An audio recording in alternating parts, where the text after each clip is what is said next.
Welcome back, ladies and gentlemen, to the Pine. It's been a busy couple of weeks for the two of us, but we made it back to you. We miss you guys. Jay, how you feeling, man? What's going on? What's new? JR, real name, no gimmicks. I'm in the building. I'm good, bro. What's going on? Hey, I'm here, and I'm feeling pretty good. I just seen the Avengers. That was dope. The NBA Playoffs is happening right now. Baseball is happening right now. It's a lot of content to talk about. It's been a good summer so far. Yeah, it's a busy time. It is. And we're so thankful that you guys at home are checking us out and taking in our perspective about how things are shaping up when it comes to pop culture, sports, and the world. You guys need to interact with us on SoundCloud, on Twitter, on Instagram at The Pine, on SoundCloud at The Pine, and on Twitter at The Pine Pod. Any local businesses you want to give a shout out to, Jay? People are grinding out here for the summertime. Work don't stop. Yeah, man, still grinding. Shout out to Rooted Resistance, because they are doing some major moves happening. Some rooted camps are happening. Golden Brand still going strong. Shout out to Calm Entertainment. Shout out to my boy Wiggs. They're doing some things. That's about it for me. Hey, let's jump right into it. The NBA playoffs. We're still in the forefront of the playoffs so far. How do you think all the matchups are shaping up? We just saw Cleveland go Game 7 with Indiana, and we got Utah beating OKC in the first round. Yep. Tell me, are your feelings hurt right now? No, if you saw how Oklahoma City played towards the end of the season, that's kind of expected, but you could see that being a scenario that happened. Listen, I'm very excited about Donovan Mitchell's prospects. Like, I think that he's going to get taken out against Houston. I have them in the championship game with Toronto. I'm still holding fast to that, and I still am not wrong, but the OKC first round exit for me was crazy, because you had a rookie come in who essentially replaced Gordon Hayward's role and is doing it that much better. Yep. And it seemed like they didn't have an answer for him. Paul George, a highly touted defender in the NBA, didn't eliminate him from the game. And Utah, with their young squad and this new acquisition and this rookie Donovan Mitchell, were able to get past three potential Hall of Famers, or actually two Hall of Famers definitely, but three potential. Do you think that moving forward, OKC is going to keep the coaching staff that they have? I mean, what pieces do you feel are going to be moved this offseason? Yeah, so I think personally, it's got to be some changes made. So I think you would start with the coaching. Me, full disclosure, as an Oklahoma City fan, long-time Oklahoma City fan, I've never been a big Billy Donovan person. Not really a fan of his hire in the first place. But I think in terms of how he coaches that team, and how he puts things together and structures them, it's not conducive for their success. And it's not conducive for Russ being the leader of a team and really galvanizing a team to be able to take it to the next level. It's just too much freewheeling that happens, and not enough structure in terms of what you see on the court, at least seemingly, right? Because we don't know what happened behind closed doors. We don't know what their actual sets are, et cetera, right? So, I mean, is that a product of having so much talent and not like a Hall of Fame coach coaching the team? Like, is it a product of having three alpha males? I don't think you have to have a Hall of Fame coach. I think you need to have a coach that actually reins it in and takes the structure and puts that in place, right? So, I think their biggest issue, especially offensively, and we got a glimpse of this, and Kevin Durant mentioned this too when he was there for that year with Bill Donovan, is essentially the formula is give it to the stars and get out the way. And that's not conducive for success when everybody else is trying to find a place and how it fit, and they don't really have any real half-court offensive sets they can really run. So when they have to actually grind out a game or really have to beat somebody in half court, they're not structured and developed enough to be able to do that, because the mentality is, all right, we'll give it to the hands of a superstar and just move out of their way. No, Russell Westbrook. It's not. It's really not. And I have to give it to, even though they lost, I have to give it to Russell Westbrook because he goes out there every day and he puts his maximum effort out. And in that last game, the two superstars on his team did not show up. They just did not show up. Yeah, and Carmelo spends his time on the bench in the last couple of games, right? Because you can make two arguments here. One, he wasn't being effective, and two, they didn't think he would be effective, right? Like, he was not a threat to them on the court and did not produce, and he seemed disengaged with being out there, and he's unwilling to come off the bench. So, because realistically, he'd be a perfect fit to come off the bench and lead the second unit because then he can just do whatever he wants to do.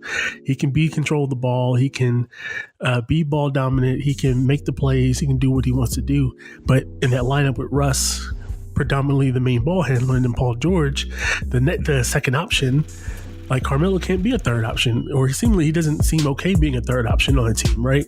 So, but he's in the stage of his career where he needs to learn how to accept that role and play that role, and he's not.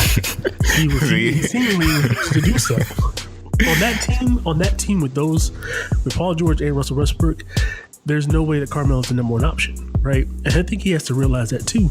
But he seemingly refused to do that, or refused to adjust his game to fit his teammates. I'm going to take I completely agree with you. I also think that Roberson's absence really affected 100% this team in the sense that defensively they didn't have the beta guy on the team, on the squad to just say, I need you to take Donovan Mitchell out the game. You know what I mean? And let us handle. I think losing that piece in Roberson is a great defender, not a great scorer, and not having them there kind of shifted the focus on, okay, who's going to pick up Donovan Mitchell?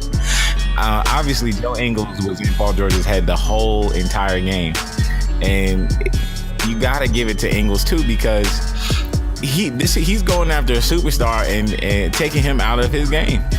Yeah, 100%. And I don't want to take anything from Utah, because realistically, this is more about Utah playing at a different level and outplaying Oklahoma City than Oklahoma City not playing well.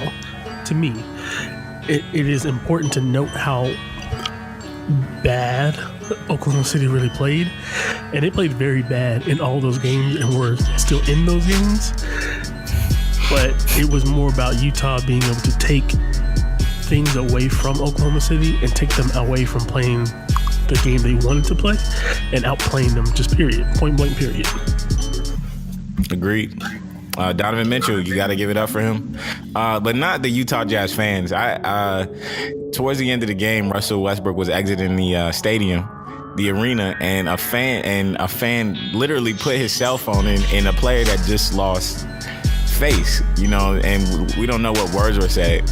And what gets me is the fans always seem taken aback that the player responds, and there's a disconnect in the sense that you are looking at another human who is superior to you athletically, performing in his arena, in his sport. He's getting paid millions of dollars to perform. Not only to perform for the audience, and play for the audience, but also himself. He has goals and things that he wants to achieve. But the surprise that certain individuals got in that arena after he responded to them putting a phone in his face after a first round exit is crazy. The fans definitely deserve that. Those two fans that put the camera in his face definitely deserve that response from Westbrook. And I definitely think this has been a constant issue. We had Malice in the Palace in 2003, 04 season. Thank God this didn't go to that point, but it's like, what do you expect if you antagonize a human that just was in a stressful situation, and you're there for entertainment, Yep. What's your take on that? I mean, you said it. In the game, we know that he plays with a chip on his shoulder and his emotions on his sleeve at all times anyway. This man plays at 100,000, 15 billion% at all times. He's Super Saiyan. Like he plays, he gives the effort that every coach asks their players to give, right? Right. And it's funny with Russ because we're just having this conversation in our group meet that they're right now the analysis is he's playing too hard, which is crazy if you think about it, right? Because he's playing. Never heard anybody say Jordan or LeBron are playing too hard. Yeah, like he's playing as hard as anybody, as any coach in the world would want their players to play. It's like we're asking him to, you need to take a step back because everybody else can't match your level, and that's crazy. They should be trying to match his intensity. Level. They should be trying to match his level of effort. But imagine being on the Celtics and saying, "Hey Larry Bird, I can't match your intensity, man. You need to calm down." But in reality, I don't know if other players on that team, and I say all the other players on the team. Let's look at Paul George's, look at Carmelo's, if they can play to that level or sustain that kind of level in the amount that he does. And that's the part where I'm like, there's validity in that he is at 100% at all times. He does not slow down. I don't know if it's okay to ask other players to try to play at 100% at all times to match him, that he might need to bring it back, to scale it back just a little bit, you know what I mean, so that the teammates can keep up with what he's doing. You can't do that. I think it's more so there was never an established pecking order on this team this whole season. That was not, the chemistry was not developed, and you have an alpha that's coming down in Carmelo.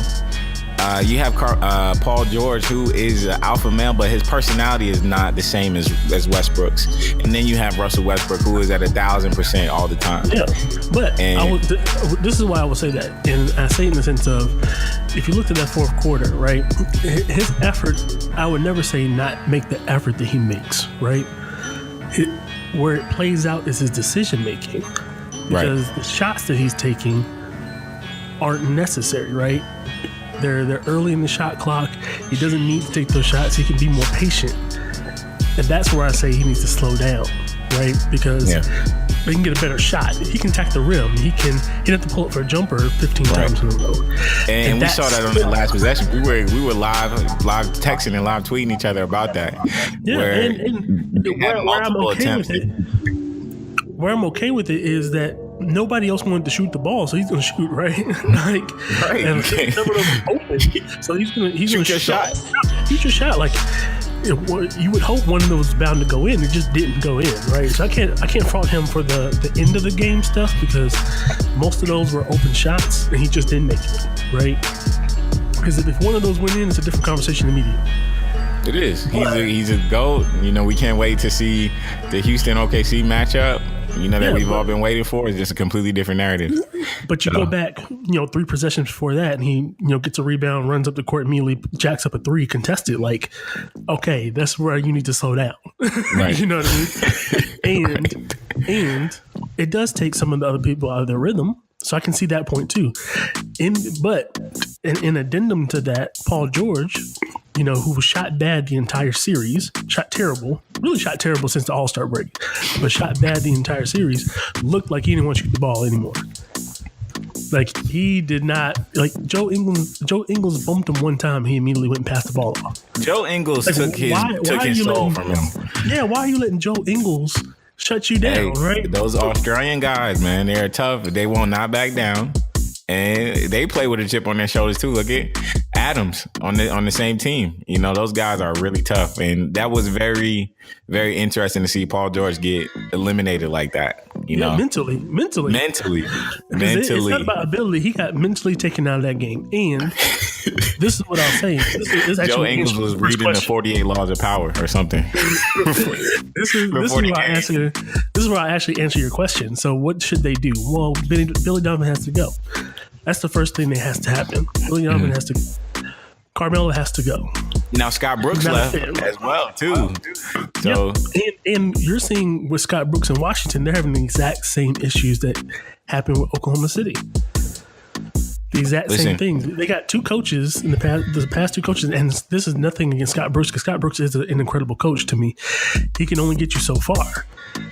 And he got Oklahoma City so far, but he's very stubborn about how he approaches things and is not very flexible. Billy Donovan, similar coaching style and approach of I'm doing it this way, and adjustments need to be made, but I'm not going to make those adjustments. Right? We're going to do it this way. and still very, very player friendly, very freewheeling. They need somebody that has a little more structure, one who's going to emphasize defense. Somebody's going to kind of rein some of that stuff in with Russ. So that's the first start, right? Melo has to go. Love Carmelo as a player. It's not a fit. It's just not a fit, especially if you're not going to willing to come off the bench and be able to be on that second unit. We would love for Paul George to stay. I would love Paul George to stay. If he left, I'm not that invested, realistically. So, ESPN tried to compare this to the Kevin Durant free agency thing, and it's not even close because Kevin Durant was homegrown. And that's the thing. That's the point I was getting ready to make. Oklahoma City Thunder's organization is now getting to a point where they cannot bring in these, go for it young guy coaches anymore. Your franchise player is not the young guy he was before. He's now an MVP. He's now in basketball lore with the triple doubles. He needs somebody that has been in a place where they understand NBA playoff battles and the depth of the game and how to manage your personalities. It's not the same young franchise, and that's what I think the disconnect is. And so once they find that guy, who's that guy? Well, there's not a wealth of that out there. There's not a wealth of that. It's not, and I wish we could clone and Mark Jackson and split him into two, because I would love to see Mark Jackson and Russell Westbrook on the same team. Well, that would be my idea. A Mark Jackson, a Fizdale, somebody who's been there and been in those kind of systems. Fizz would be a great fit just because of that Spurs background, like the Heat background. Like he'd be a good fit. So that's where I start, and we win too much now to really do the rebuild of finding these gems early in the draft. So you can't do that anymore. How do you people are making the comparison about now with Oladipo, seeing what he did in that series with Cleveland and what he did this season, and that's. You could kind of see that trajectory already happen with Oladipo, right?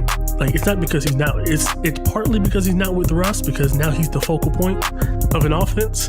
So of course he's going to get more shots. Of course he's going to be more productive because he's the central focus of that offense. But he already had his best shooting season when he was in Oklahoma City, so you saw that trajectory happening. And now he got put in a position where he's the focal point of the team. There can only be one alpha on the team. And in basketball, in football, it's a little different. In basketball, it's only one alpha. Yep. On the 5-man roster. So of course he's gonna have a better season. Of course, James Harden's gonna be better in Houston because he's the focal point of the team. Like, he came off the bench in Oklahoma City. What do you think was gonna happen if he had his own team, right? Like, people like, it's funny. It's fun in games on the internet. People say a lot of really stupid stuff sometimes. Man, that is what the internet's name should be changed to. Yeah, like without any concept of what they're saying, right? So, but free agency has to happen. They need to get some more solid role players to put around Russ. You don't need 4 superstars, right? It was a cool experiment. It was a great shot. And of course, yeah, if I'm Presti, I'm shooting my shot for Paul George too if I can get him. Sure, why not? Like, who wouldn't? Realistically, and see if we can convince him to stay. Okay, cool. I predict Paul George will stay, though. I think he's enjoyed his time. I think he's enjoyed his time there, and it'd be great for him to stay. I would not be hurt if he left. Like, I don't think I have any investment one way or the other, realistically. You know what I mean? But yes. If he does stay, cool. Now let's look at free agents that you can bring in. Look at a Derek Favors. Look at a Tyreek Evans. Look at these pieces that you can put around. Derek Favors and Russ, that would not. Oh, Derek Favors. I'm thinking. For some reason, I thought Cousins. You said Rose. And I was Derek Cousins. No, we can't afford Cousins. We couldn't afford DeMarcus Cousins, and him and Adams. That'd be a weird. That would be a weird pairing. Yeah, listen, like y'all might need it. Y'all might time travel back to the 90s. If those two got on it. Yeah, it'd be a weird front line, but we can't afford Cousins. But a Derek Favors who can rebound, he can hit the mid range jumper. Like, he Adams is going to do all the defensive pieces, and Favors can be a little offensive piece as a power forward. Jeremy Grant took a step forward for this team this year. Hopefully Terrence Ferguson takes a step forward, and with a new coach that can actually develop him. That Billy Donovan is not that. Scott Brooks wasn't that either, realistically. But a coach that'll help develop and bring him along. The future is they're going to be a playoff team next year. I still think, even without seeing anything they're going to do, they're going to team that can compete for the playoffs. It'll be interesting to see what that looks like, though, and if any of these actual moves happen. Moving forward, LeBron James was able to eke out a Game 7 win against Indiana. Jay, we discussed this earlier in some earlier episodes of the Pine. LeBron had to do the utmost to get his team past Indiana in his first round. I definitely think that the block, aka goaltending, that happened in the middle of the series on Oladipo's last shot definitely swayed this series, and I definitely think Indiana got robbed. Moving forward, this is LeBron's league. LeBron in a first round exit would not be good for the NBA. Let's just be point blank period about that. They could afford OKC first round exit, but they can't afford LeBron James exiting in the first round. Do you believe that LeBron can, number one, sustain this level of play and get to the finals? If and I'm going to tell you right now, if he does it, there's not a question that LeBron James, without a doubt, is one of the greatest players to ever play. But he definitely moves up for me in front of Kobe Bryant if he gets to the finals with this squad. Do you think he can sustain this multiple Game 7s or this maximum effort in this point in his career all the way to the finals? I think he can sustain it, yeah, but I'm gonna challenge you on a couple of those things, right? So, the block / goaltend, sure, it happened, right? Like in the don't say what I think you're gonna say, Jack. No, listen. In the moment of it happening, who saw that and said that was a goaltend? Listen, we were watching it live and we saw it. We saw it live, and it looked like a straight block shot. Like that is goaltending. No, it looked like a straight block shot. When I saw it, it looked like a straight block shot. You can see it from 16. It took 4 other camera angles to see that the ball hit the backboard first. Granted, but you have that technology. You got that technology, and this is. If they called it goaltending and then reviewed it, it was just a block shot. You can't just review a shot block, right? Like they don't review a turnover. You know what I mean? If something you have to review every play within the last minute of the game. Rossano, you know that. You know better than that. That is not. I know that they can't afford LeBron to lose. That would never happen. Like they were like they did like the only reason in that Oklahoma City game that reviewed they had that issue with Paul George, right? And they didn't call that a foul. That he was bumped when he that was a straight foul. Shot. It was a foul, but they called it a jump ball, and inexplicably out of nowhere because they had nothing else to say. Right? That's the problem. But that was a stoppage of play. A shot block is not a stoppage of play. If it went out of bounds and then you reviewed it, then that makes sense.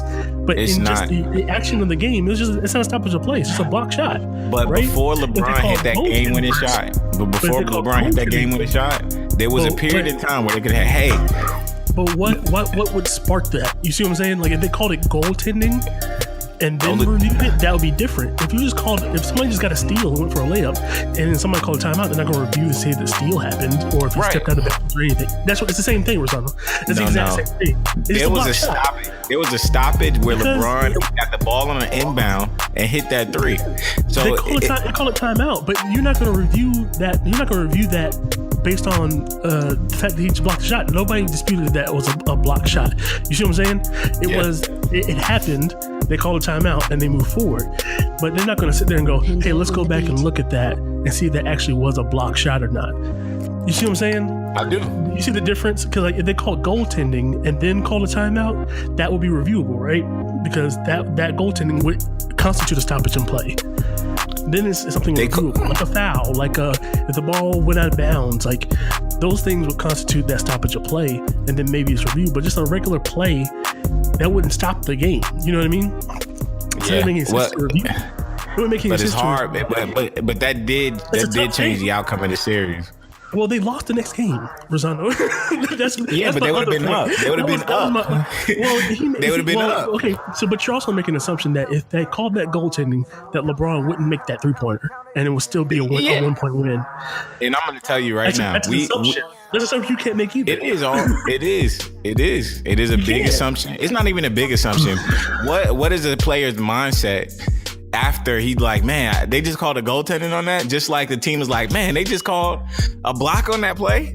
Man, it just changes the synergy of the game. But you again, it's assumption you can't make because we would never know that would be the case.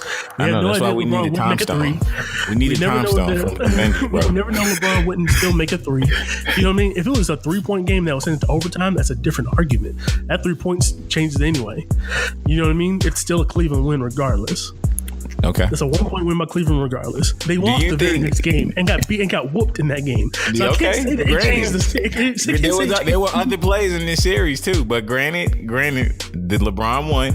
LeBron is a victor moving on. Can he do this and make it to the finals? Is he going to make it to the finals is basically my question. If that team, the rest of the team, including Kevin Love, not Tristan Thompson, because Tristan Thompson looked like a whole different human being in Game 7.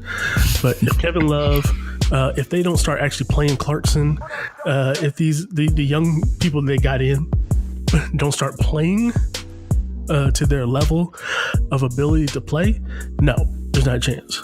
Okay. But if they play up to their level of their potential and their talent level and their skill, yeah, I don't think there's an issue, because I think the Toronto matchup is much different than this matchup with Indiana.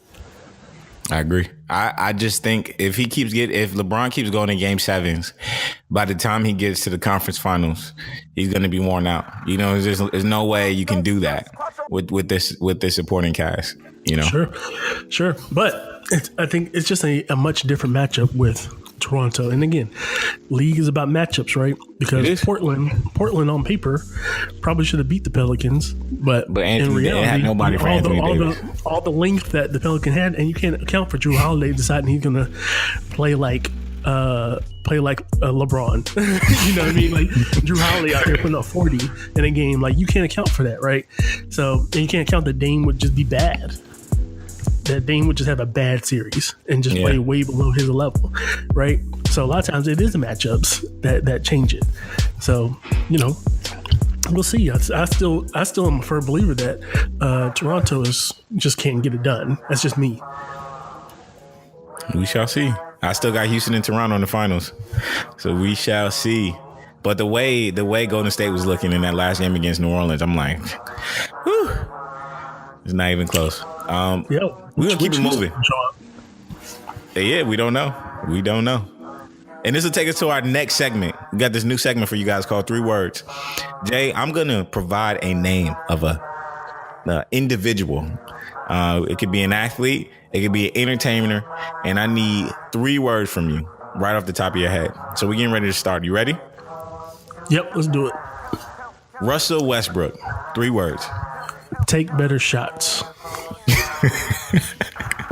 Baker Mayfield. 3 words. He's probably overrated. I like to hear that. Now I'm interested in what you're going to say next. Sam Darnold. 3 words. He's definitely overrated. Oh!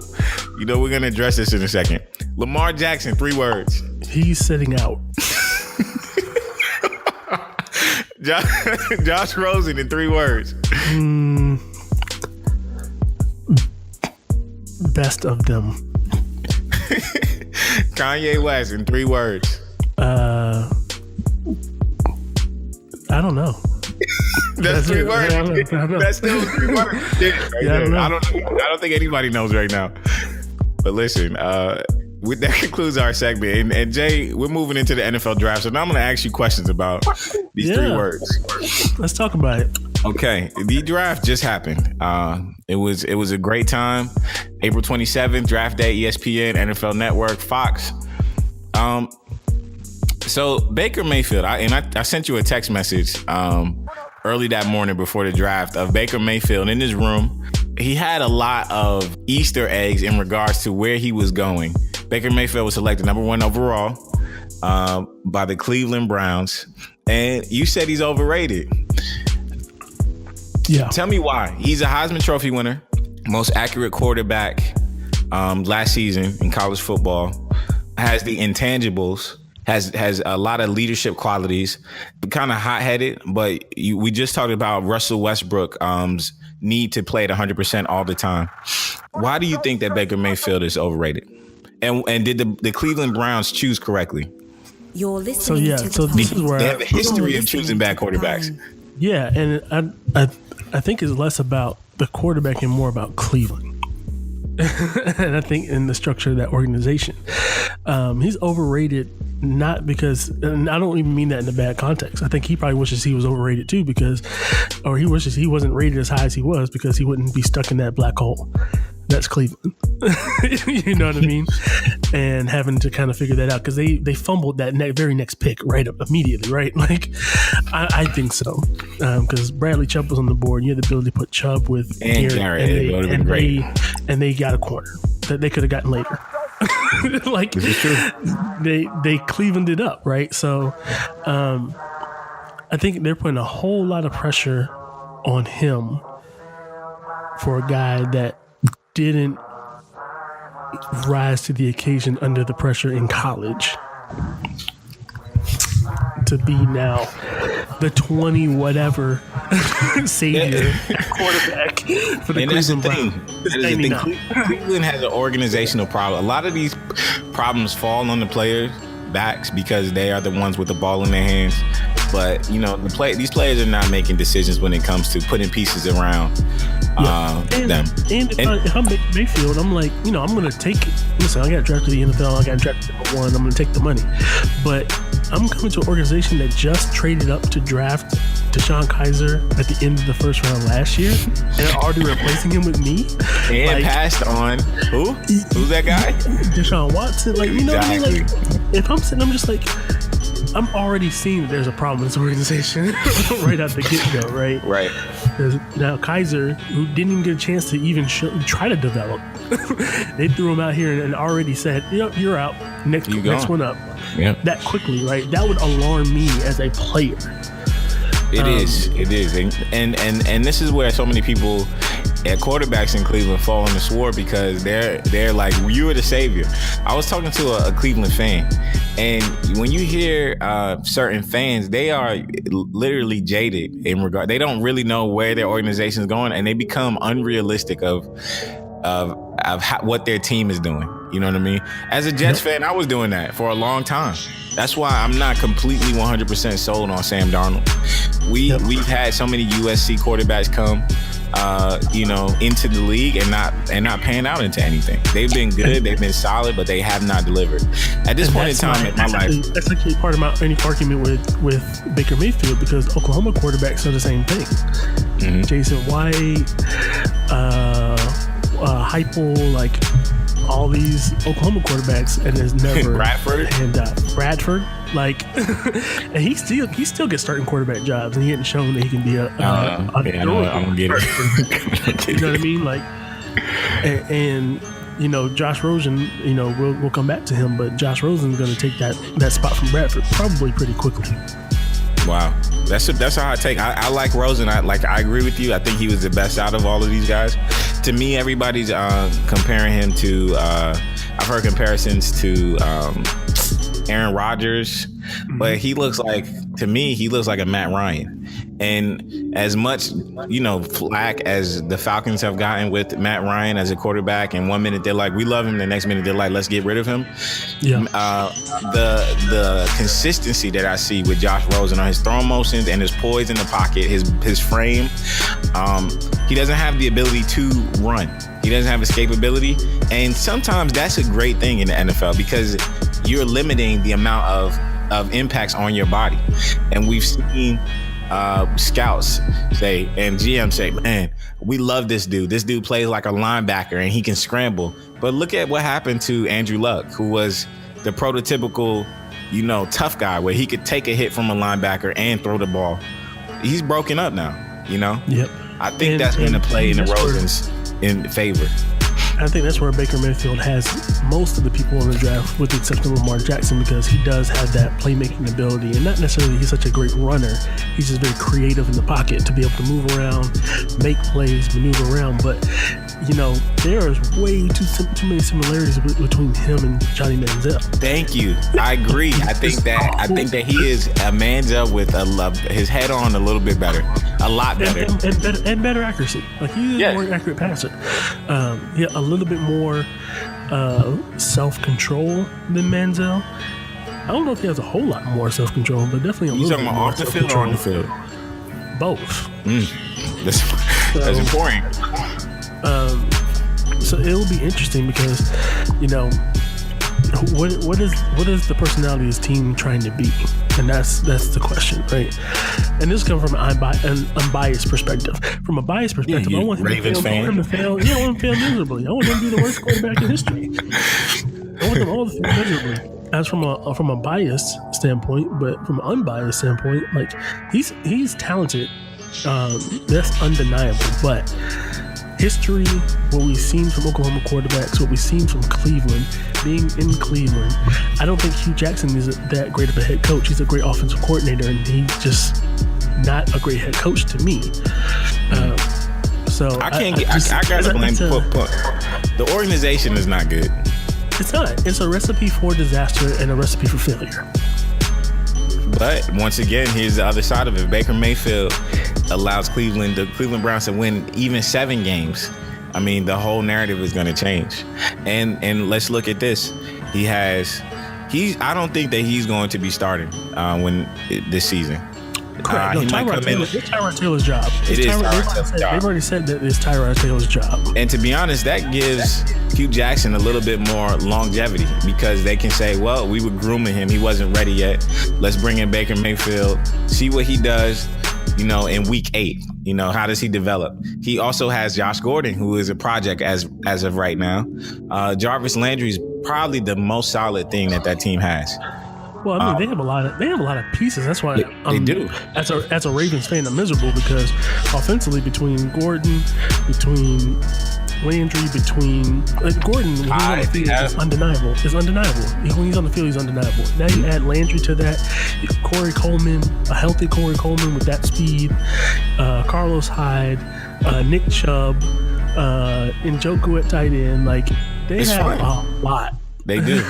And now they have to put it all together. Yep, and I think that's where Hugh Jackson fails. I just don't think he has the ability to put it all together. And I want him to be successful as an offensive coordinator, not as head coach of the Cleveland Browns. But I want him to be successful as a black man coaching in the NFL. I just don't want him to do it in Cleveland. Well, that's the cards he's dealt. I mean, he was. Let's not forget, he was the head coach with the Raiders for a period of time, and he didn't do really well. Offensive coordinator for the Bengals, never got it done. Nope. Now he's in Cleveland. He did well as offensive coordinator, but Well, now I'm talking about championships. I used to be, as I get older, I'm like, if you don't win a title, you're there to win a title. You know what I mean? Sure. You can get caught up in this realm where it's like, oh, we made the playoffs, we're good. We made the playoffs, we solid. Next year. That goes back to Andy Dalton's not that great of a quarterback. Mm-hmm. So, you can only go so far.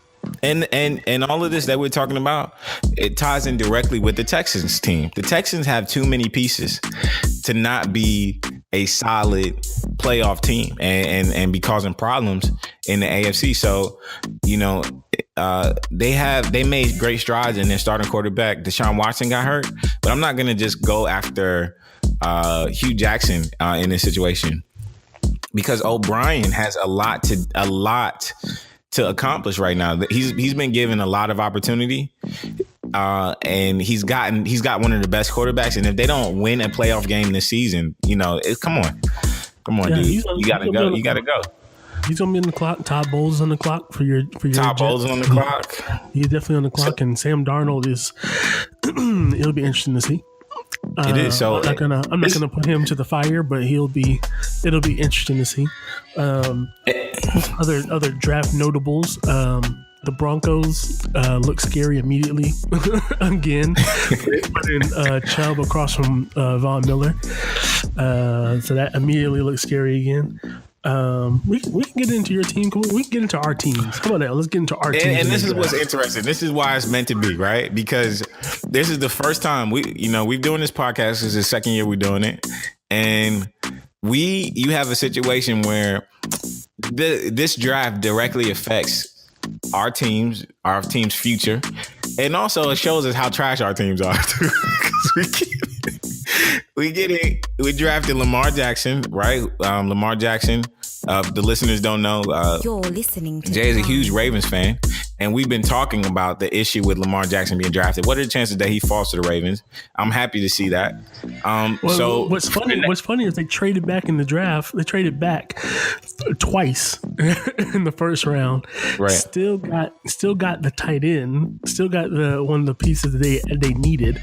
Which is debatable if they need a tight end. They already have 4 tight ends on the roster. Yeah, y'all got a lot of tight ends. Y'all looking for Todd Heap. That's what y'all looking for. Well, he immediately is the best tight end on the roster as soon as he got drafted, right? Mm-hmm. He immediately becomes the best tight end, and they trade back up and get the successor to Flacco, then get another tight end because what they did. But let me dive into the Ravens picture real quick, and I'm tell you why. Because and listeners, Jay already believes that his team had the best draft. I think, and I was very angry during the first round when they kept trading back because just go pick the person you're supposed to pick, and just pick the person that you're looking at, right? Instead of keep trading back. But when you see the whole draft play out, you know what? Gotta give Ozzy credit again. Like, very genius approach this year because we end up filling every hole and every need from a draft perspective that we needed. Right? We've eliminated Flacco from having excuses. Right? Can't be he ain't got no weapons. All right, we signed 3 receivers, drafted 2 receivers, and drafted 2 tight ends. They're all weapons. The two tight ends can line up at receiver and play. We'll see. You got 2 tight ends that run 4.6 40s, and one is almost a 4.5 40. Like you guys are waiting for Roethlisberger to go. Let's be honest. They got 2 receivers. One who damn near looks like little Antonio Brown. And if he didn't have off-field issues, he would probably been a first-round pick. I need some names, Jay. Who are these people? Oh, that's Jordan Lashley from UCLA. Okay. And then Jaleel Scott, receiver from New Mexico State. Never heard of this guy before. Went and looked at all his game footage. He fits a need. He's a big red zone receiver, 6'5", runs 4.5 40. Okay, fill some needs, right? So now we got 2 receivers to add to the 3 receivers we signed. 2 tight ends. Now we can kind of declutter some of the older tight ends that we had that both can line up.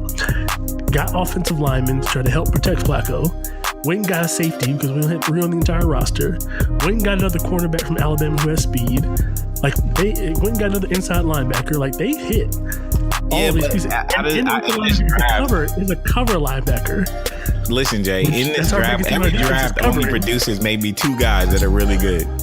Sure. So what I'm saying is on paper, it hit every need instead of reaching for junk and garbage. Like it looks like they filled every need, right? Of course, we're not going to know what it actually plays out to look like until it actually happens.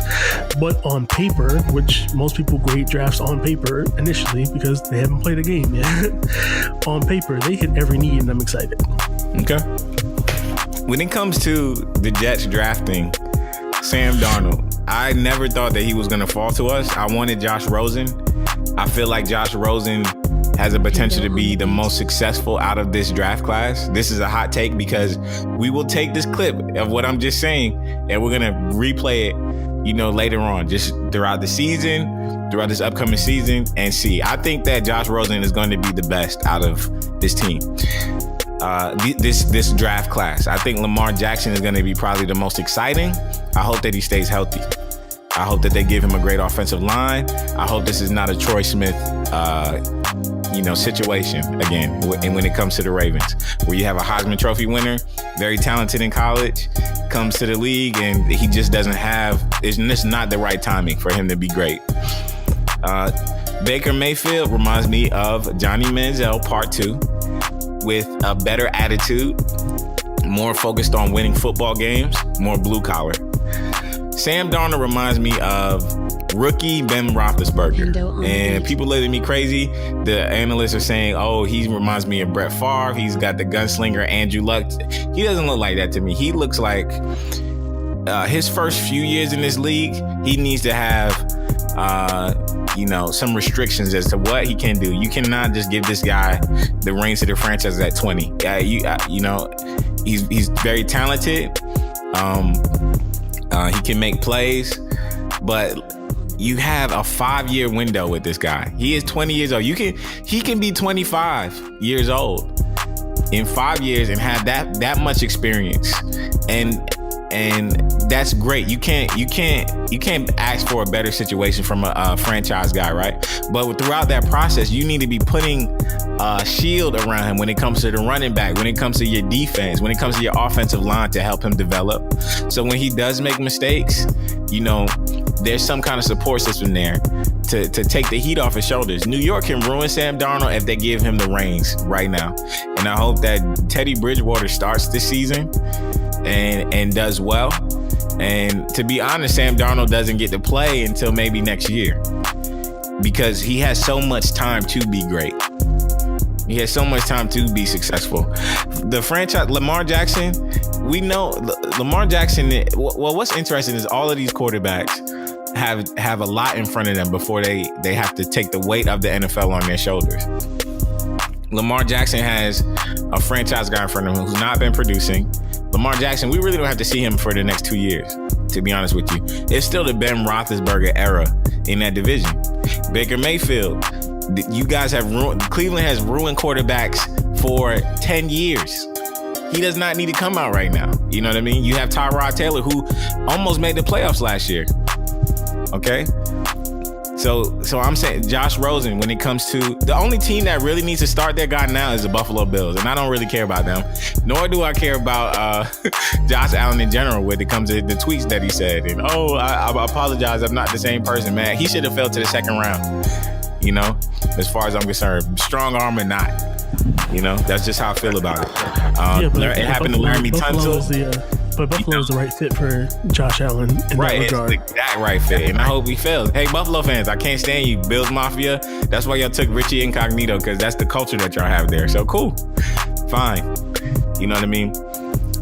I just think these guys should wait at least a year. There's no rush. You know what I mean? Each one of these teams have people in front of these quarterbacks, so they can develop. You know what I mean? So if there's a coaching change, they can start over again. Just don't ruin your guys. This is the first time the NFL has had a big quarterback class like this that hasn't failed. The last one I can remember was Andrew Luck and RG3, and we see what happened to both of them when they got tossed into the fire. So just for the sustainability of the league when it comes to building stars, coaches, take your time. That's what I got to say. Eli Manning draft, that was him being... That was the last one. That was what, 04? Yeah. It's a long time ago. That's those three. They're still starting now. Well, I mean, right. Matt Ryan and Flacco in the 08 draft. They're still Flacco, starting. they both, yeah. They both played in the Super Bowl. They both played in the Super Bowl. Can't say Philadelphia played for Super Bowl. No. To be in Eli won a Super Bowl. Flacco those are more polarizing draft classes. The 04. Sure. So that's just my take on it. For your Jets, I'm hoping Teddy Bridgewater makes it undeniable that he's the starting quarterback and then leaves since he only signed a 1 year. I want him to get his money someplace else and go somewhere else. Yeah. I do too. I think Teddy Bridgewater is an outstanding guy. I hope that he's not sacrificial piece for Sam Darnold, because we already know Josh McCown is out the door. We know McCown is like, man, I'm just collecting checks. I'm gonna get this 15 mil. I wasn't even supposed to be here. I'm winning awards in New York just because they don't have an identity, and I'm helping build one. Kudos to those guys. Don't sacrifice Teddy Bridgewater for Sam Darnold, and don't sacrifice Sam Darnold just because you're rushing now, in this third and fourth year regime to get it right. It's just that's how I feel. And I think you're correct that out of those quarterbacks drafted in the first round, that barring injury, that it will be Allen will be the only person that starts. Yeah, he's the only guy. Josh Rosen has the best running back in the league there to take all the punishment for 2 to 3 years while he develops. For how long though? Because they talked about trading him. I hope they don't trade Johnson. I mean, that would be crazy, but Josh Rosen, he needs to be cooking. He needs to be being molded. Just don't give that guy the reins. We know he's going to come out and be good. Just for the sake of the league, if these guys get ruined, right, in their first 1 to 2 years, what quarterbacks does the NFL have? Moving forward, everybody's old. You got Tom Brady's about to be 40. Tom Brady's 40 years old. Drew Brees is 40 years old almost. Yep. Roethlisberger is thought about retiring. Eli Manning got benched because his organization doesn't know what to do. So for the sake of the league, you gotta let these guys cook a little bit. And what's wild is they don't have a replacement for either of those quarterbacks in those cities. They don't. So, in the Steelers traded up the draft Mason Rudolph. I don't know if he's going to be the guy, even though they just got Dobbs last year. But the Saints didn't. I could have sworn the Saints were going to take Lamar Jackson.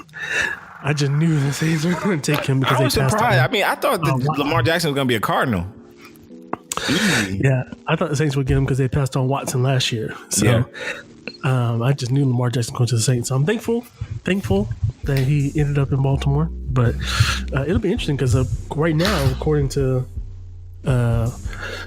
your draft experts, quote unquote, that quarterback class next year is weak. So the leading candidate at quarterback to be drafted in the first round in the top 10 picks is from Missouri, and I never heard of him. Right, and this is why this will be the draft class. This will be the draft class that helps the NFL move on to their next era. And you gotta let these guys develop. Sam Darnold, I'm excited about. I'm jaded because we had Mark Sanchez. Okay, cool. Sam Darnold's 20 years old. If you look at quarterbacks, young quarterbacks like that guy, the only template that I think that he can follow is Ben Roethlisberger. I think his game is the same. If I was the Jets organization, I'd be looking at that 2007 Steelers team when Roethlisberger came in. I'm sorry, no, 2004. When was the year where he won 10 games? It was his rookie year. It was like 2004?